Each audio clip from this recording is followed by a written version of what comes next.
Okay. Hi, everyone. My name is Sarah Vatch. My pronouns are she, her, hers, and I am one of the study abroad advisors at UC San Diego. And today we're going to talk all things Germany and the Czech Republic. We've combined them because they're near each other. And also, we have some crossover with students' interest in those in the region. And I'm so lucky today to have one of my colleagues from the UC EAP side of things, Katerina. And Katerina, if you want to say a quick hello to everybody. Hi, everyone. I'm Katerina. I'm one of the, it's called a program specialist at the UC EAP system-wide office. So we're the official study abroad provider to the UC system. And so we offer a lot of the programs that Sarah is going to talk about today. And I'm kind of on the operations side of things, helping you with logistics and getting ready in the application and pre-departure phases for the programs. I did that thing. Thank you so much, Katerina. So we're going to go over the multitude of programs in Germany and the Czech Republic that our office supports, and typically where students study abroad. So without further ado, I'm going to share my screen. Just also wanted to let everybody know that there will be time for questions at the end of our session today. So you can go ahead and throw questions in the chat and I will check those out as well. But if you could save your questions, that would be awesome. Or I will address the ones in the chat at the very end. And I know we have a small group today, so I'm so grateful you all are here to be here in person with us. So thank you.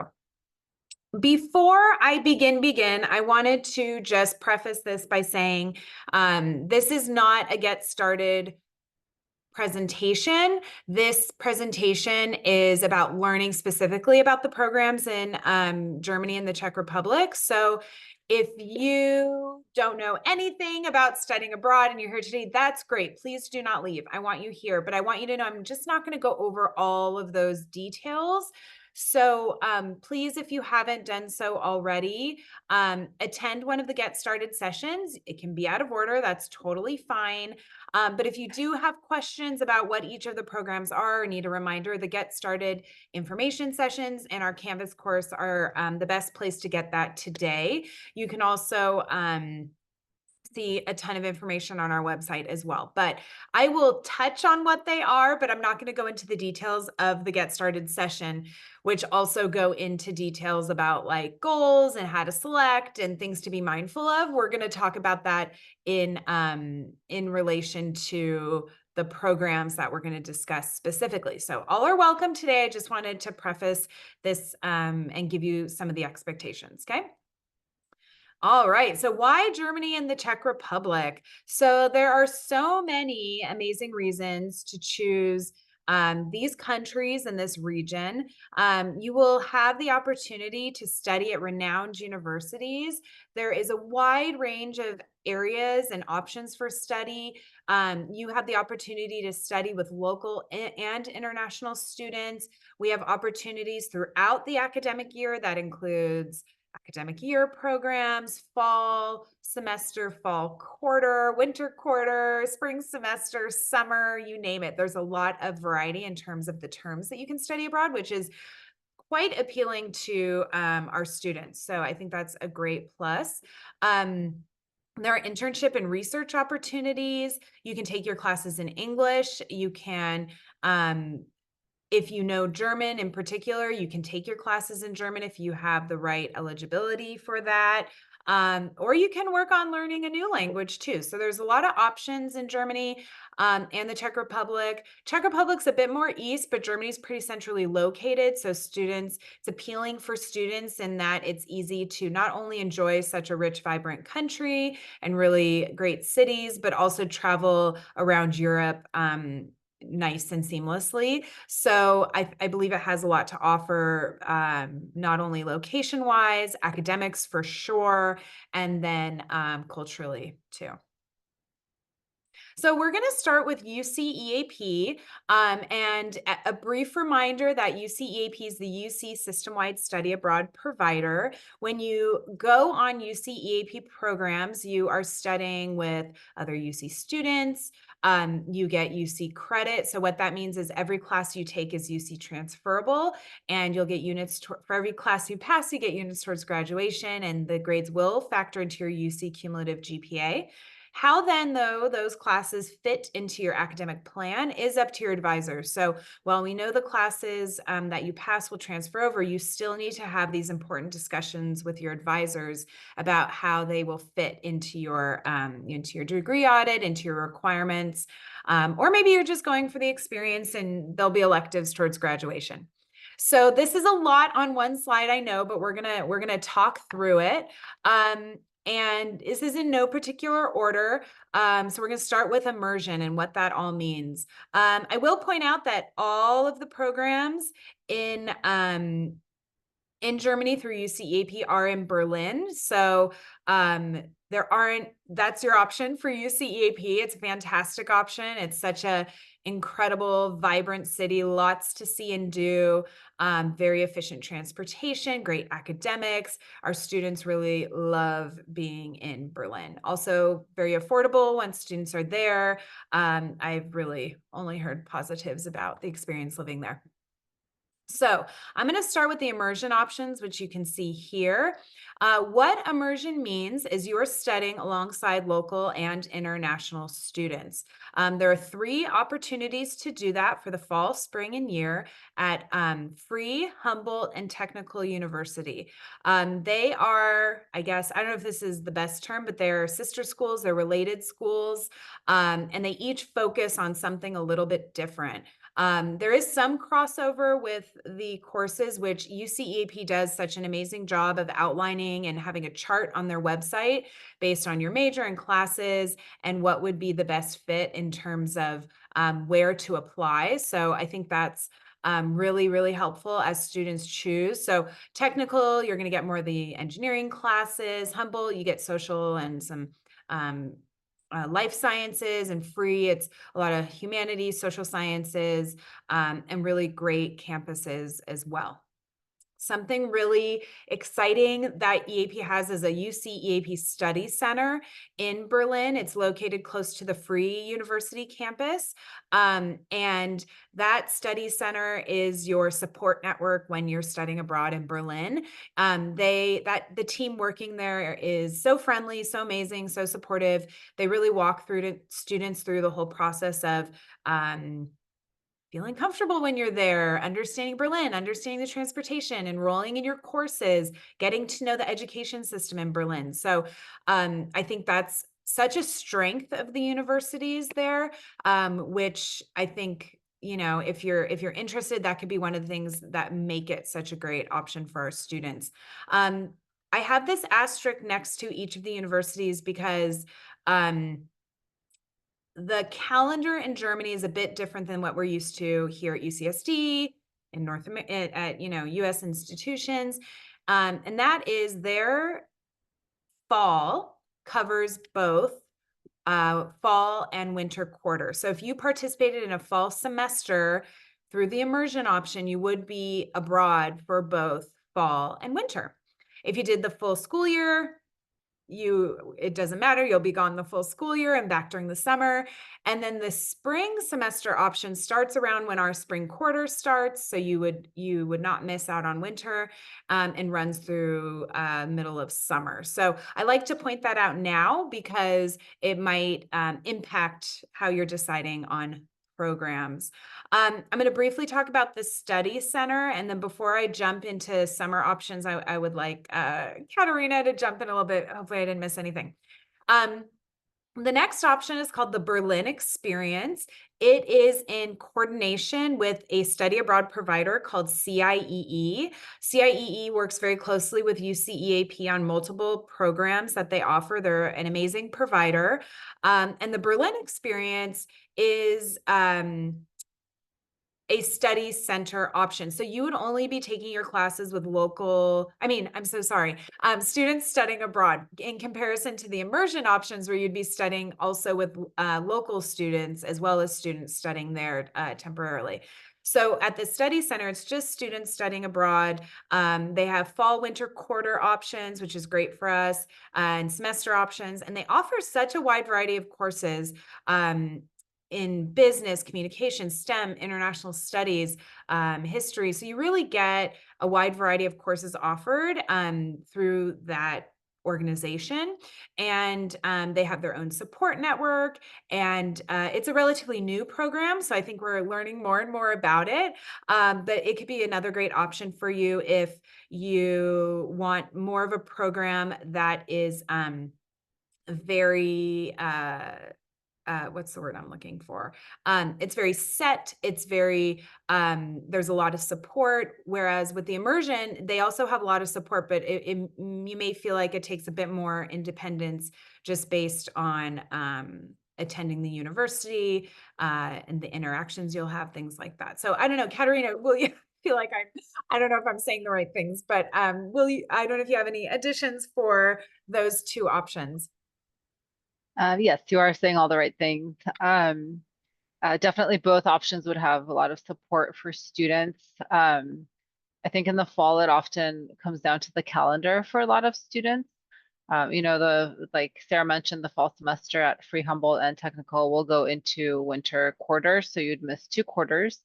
But something to consider as well is that you're going to miss 2 quarters, but you're going to get a semester's worth of units, and I'm not sure, it may be up to like 24 or 20 to 24. So you're getting more than you would at just 1 quarter, so it wouldn't necessarily put you too much behind, especially with planning ahead of time with your advisors and things like that. The 3 universities, so technical is, as the name kind of suggests, is more of a STEM focused university. But then Free and Humboldt are for most of the other majors. And something, for example, Humboldt also has specific courses for exchange students.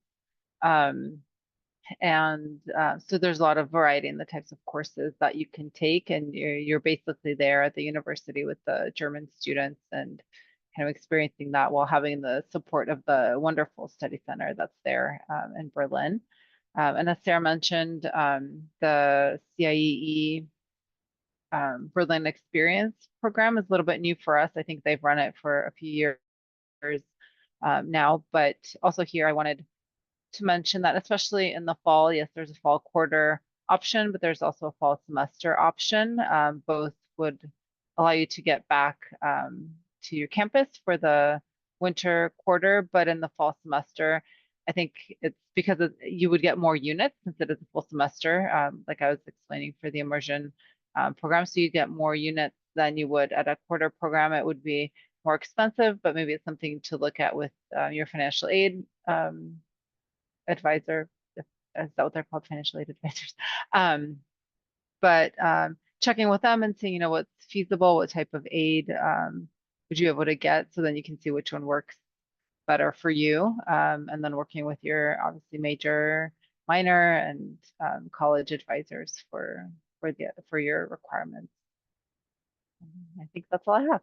Awesome. Katerina, I have a question Yeah. for you. Is it still true that if a student applies to like free, they can take a class at Humboldt or technical and vice versa? Yes, I believe so. Yeah, that's Okay. a good point. Yeah, so we do have students that do that. They're able to take most of their courses at their main host institution, but then they're able to take a course at one of the others.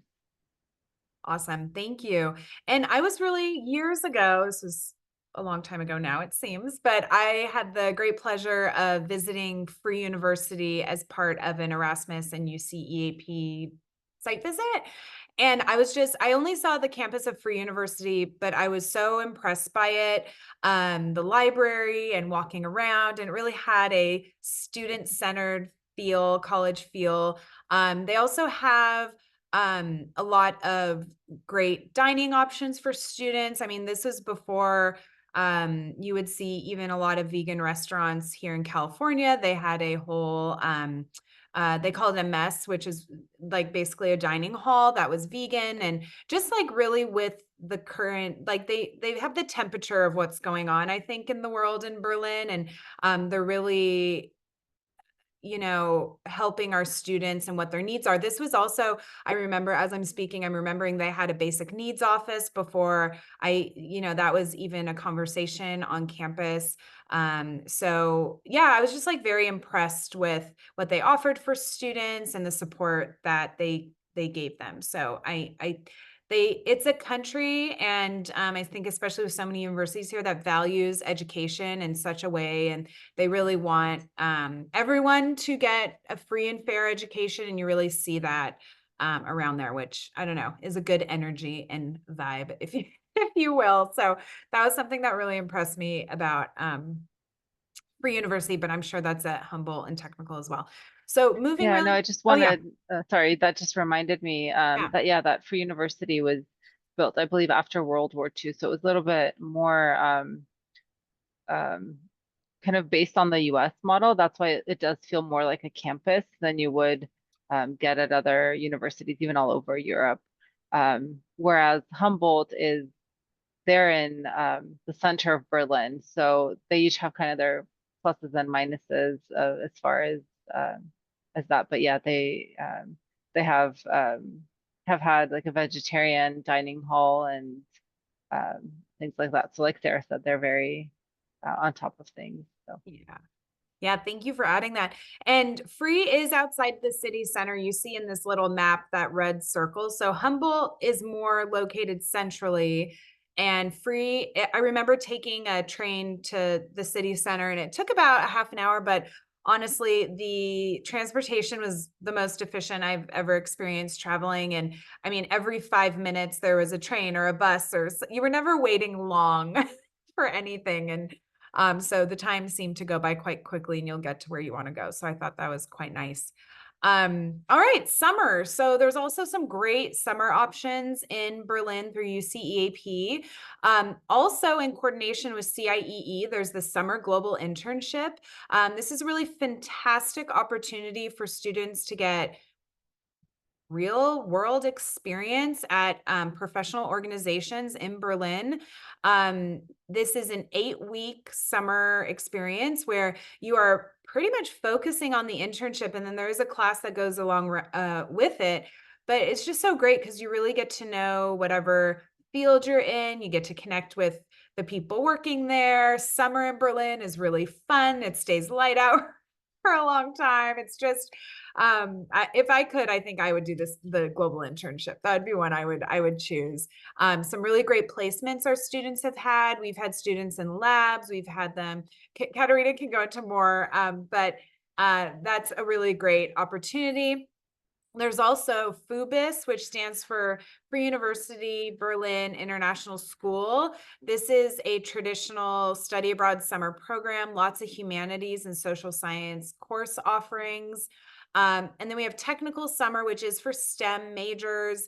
This program offers some engineering courses. So Berlin just really has it all. Is my big takeaway. What other kinds of internships have students been placed in Berlin? I haven't been as involved in that aspect recently, but what I can say is that what's it's important for students is to kind of focus on the skills that you want to develop while you're on the internship rather than focusing on, oh, there's this company that I really want to be at because it likely won't be possible to get you a placement at a specific company necessarily, but they'll be able to work with you to develop um, to focus in on those skills that you want to develop while you're on the program. Um, I'm not sure, Sarah, if you mentioned this, but there are a lot of startup companies in Berlin.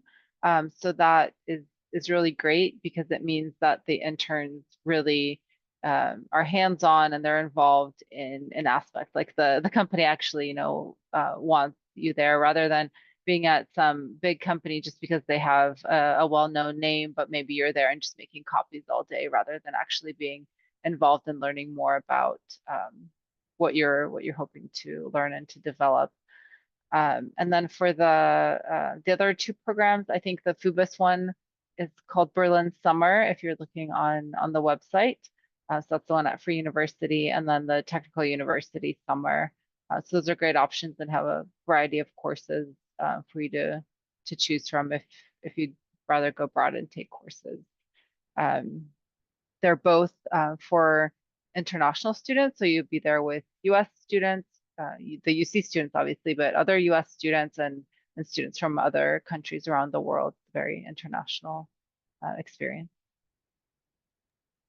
Thank you so much. And thank you so much for mentioning that an attribute that will help you for any internship, that whether it's the global internship in Berlin or another one, is like being flexible, because it is true, you may get your dream internship, but you may not. It's really about the skills you want to develop. And so yeah, Katerina, thank you for mentioning that, because that is one thing. It might be related, maybe it's not in like the kind of office or environment you're imagining, but it's going to be skills. And then to have this startup culture and be able to put this on your resume is really such a great thing to have after a study abroad experience. So thank you. All right. So now we're moving on to the Czech Republic. Less options. So in terms of the different things that are out there, but some really fantastic ones. Excuse me. Once again, UC EAP partners with CIEE on their fall, spring, and year option in Prague. This is called the Central European Studies Program. This is a mix, so you can take classes at a study center that CIEE oversees, and then you have the opportunity to take classes at Charles University, or at FAMU, which is a film and media university with some really interesting coursework that students have been able to take. And then also econ and business are offered as well. And yeah, this program, I mean, this has been a program where we don't send a ton of students, but the ones who do go really love it. They love being in the Czech Republic. Prague is a bit off the beaten path in terms of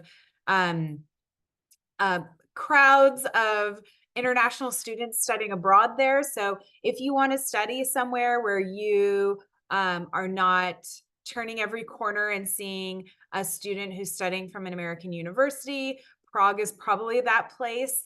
A bit more quiet in that way when it comes to the amount of students who are studying abroad there. And then we have, again, another summer internship program, but this time through another partner provider called CEA. So many acronyms, but I feel like at UCSD, we're all used to that by now. And that's also a great opportunity.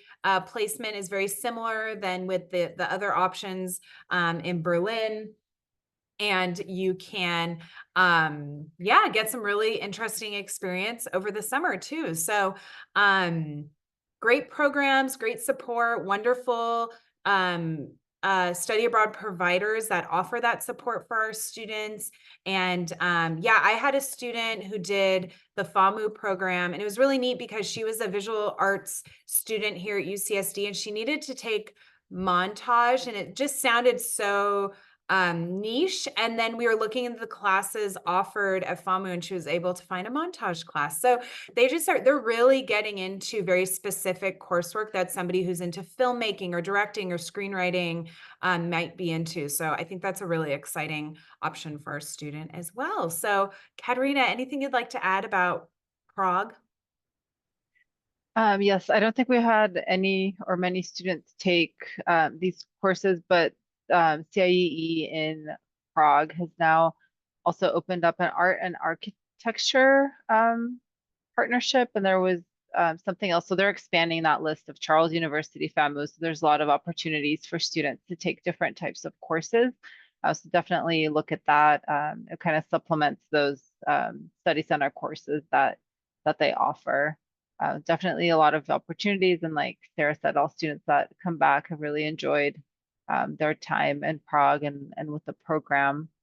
And then for the summer internship, yes, the partner is different, but kind of those things I was talking about being open to working at different companies, working on transferable skills.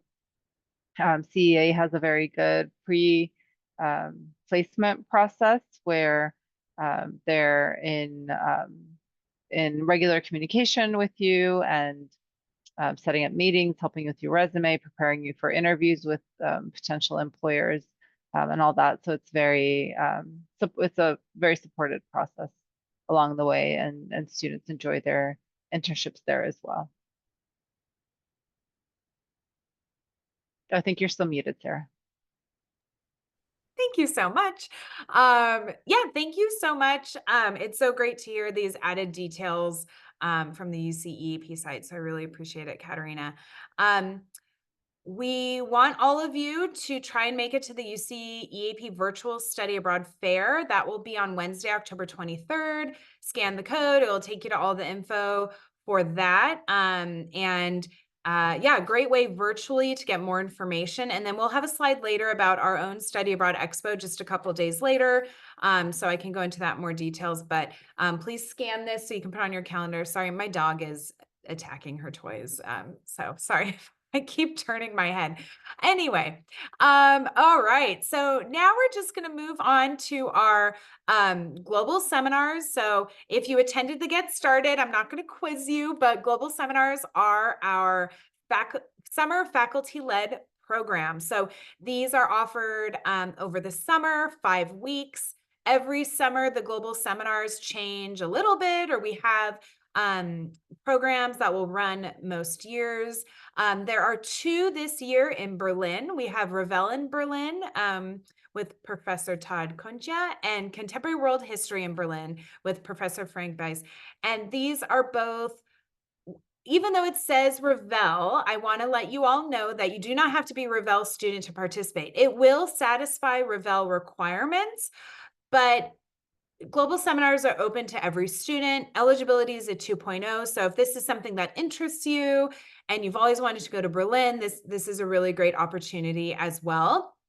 If you go to the Global Seminars website, which you can scan here, you will find that everything is there. Everything you could have questions about is listed on their website. So you'll see the cost of the program, what's included in the cost of the program, what your housing will be like, excursions that you'll go on, because these programs, like our UCEAP options too, the classroom is your city as well. So they're going to talk about something about Berlin, the history, and then you're going to walk to that location or take the train to that location or eat certain foods that they're referencing. So the connection when you're on study abroad opportunities is really deep when it comes to, you're not just there to use the classroom, you're there to really enjoy and learn from the city itself. And both of these programs do that. So global seminars, 5 weeks, most are summer session 1, although there are some summer session 2. On the website, it'll tell you when those occur. I just saw we have a study abroad post right now on Instagram with all of the upcoming info sessions. Every one of these programs has their own info session with the Global Seminars advisor who coordinates the program, the professor, and they're sharing their excitement and recruiting students for these programs. Those will also be recorded if you can't make it, but please check those out. Global Seminars applications open November 1st, and they're open. It's first come, first serve. As I mentioned, accessibility for these programs is 2.0. So as long as you're in good academic standing, you can apply. And yeah, fantastic programs. There are scholarship opportunities. Your financial aid will go towards these. So please check them out, learn more, and let us know if you have any questions about them.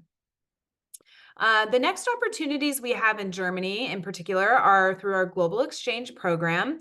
Global Exchange are bilateral partnerships that UC San Diego has with international institutions. There are, oh gosh, I think we're up to maybe like 15.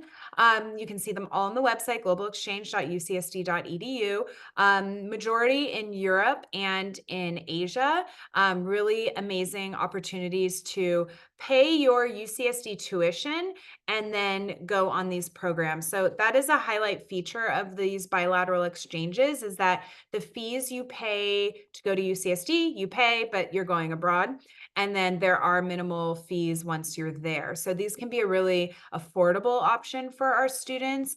And there's a lot of variety. So on the Global Exchange website, there is a list of programs that accept any and all majors. There's a list of programs that you must be STEM or are for engineering in particular, but all of that is detailed. So there are two global exchange programs in Germany. We have Bauhaus at University of Weimar. It's one of our original global exchange programs, and you can take classes within the urban studies and planning department. So a lot of these global exchanges were developed initially between faculty members who had relationships and contacts with people at those universities, and then it grew into this exchange program. The next is a summer program, Global Exchange Program Plus through TU Munich. So this is a very competitive research program. They do accept grad students, seniors, and then or fourth years and then third year students. So if that is something that sounds interesting, please go to the website, because the eligibility requirements are strict and it is a very competitive program. So they also do a lot of the recruitment themselves. So check out our website for more information about the program plus at Munich, but you may also be reaching out to them independently. One other feature I would like to mention is, even though you pay your UCSD fees, we have a placeholder on your record when you are abroad in these locations. The courses are not UC credit compared to the global seminars, which are UCSD courses, or UC EAP, which are UC courses. They are considered transfer coursework. So just so you know, and that is something that you're thinking of as you move into the process, but you're still enrolled as a UC student when you do participate. There are other UC campuses also that have programs in these locations. So like our global seminars, other UCs also have their own faculty-led programs. So you would want to go to each of their websites to learn more about what they have to offer. And when you are applying, please let us know, because you will apply through them directly, but also through Tritons Abroad, and we add those as needed. So if you're trying to apply in Tritons Abroad and you don't see it, please let us know, because we can add those programs.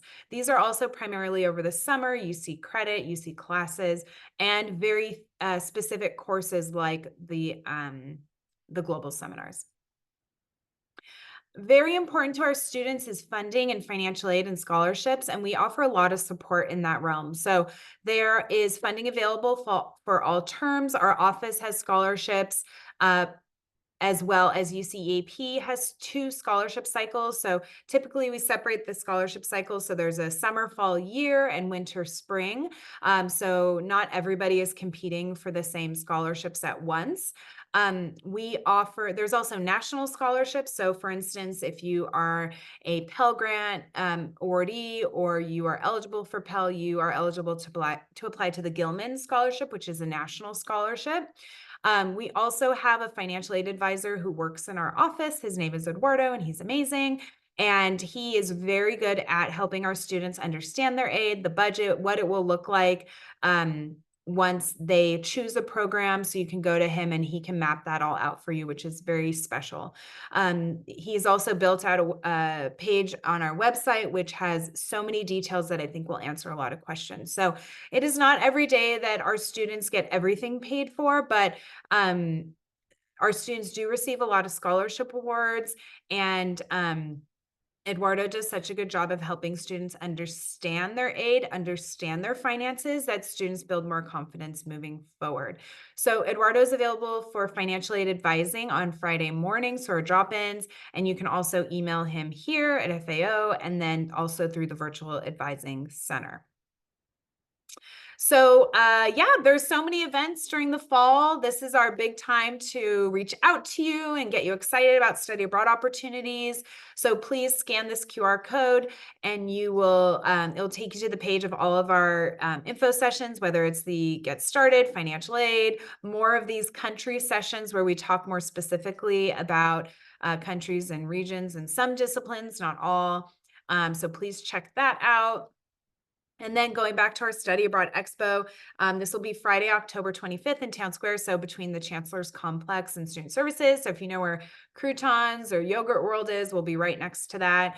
Our expo, we will have a lot of tables lined up with representatives from UC EAP, Global Seminars, Global Exchange, Financial Aid, Fulbright. And then we will all be there as advisors to help you navigate and learn more about studying abroad. So this is a really fun and exciting event that we have, and we hope that it will get you even more curious about studying abroad, or it's a great place just to stop by and have some questions answered as well. So you might be thinking, what's next? So you might know, like maybe after today, you're like, oh, I for sure know where I want to go and where I want to study abroad, or it might be time to narrow down that research and that search. We do encourage you to speak to your major if you have a minor and college advisors, especially because while we are here to help you navigate the world of study abroad, we cannot approve every class to count towards your specific requirements. So it's great to make a plan to meet with your advisors as soon as possible so you know what the expectations are with study abroad, how many classes you can petition from abroad, when would be a good time, just mapping out your plans and looking at all of that more closely. So they're going to be a great resource for you there. All of our application deadlines, there's a link on our website that takes you to the UC EAP website, as well as application deadlines for Global Exchange and Global Seminars. And then you can always reach us through the Virtual Advising Center. I'm going to stay after this session to answer any questions you all may have. And then we have drop-in advising 3 days a week. When you're ready to apply, check out our How to Apply link on our website. The application steps vary depending on who you plan to apply with. So check that out closely. And we're here to answer any questions. So thank you all so much for being here today. Oh, and if anybody has any questions, I will be here. So thank you again. And yeah, please be in touch.